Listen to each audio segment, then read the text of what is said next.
Sebanyak 2 jenazah wisatawan terseret ombak pantai Batu Bengkung Malang telah tiba di kamar jenazah Rumah Sakit Saiful Anwar, RSSA, Malang, Rabu, tanggal 26 Mei tahun 2021.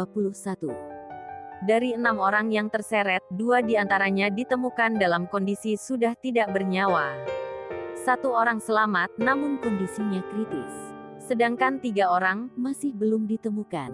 Salah seorang relawan yang juga pegawai Puskesmas Gedangan, Slamet mengatakan, teman-teman korban masih syok dan trauma atas kejadian tersebut.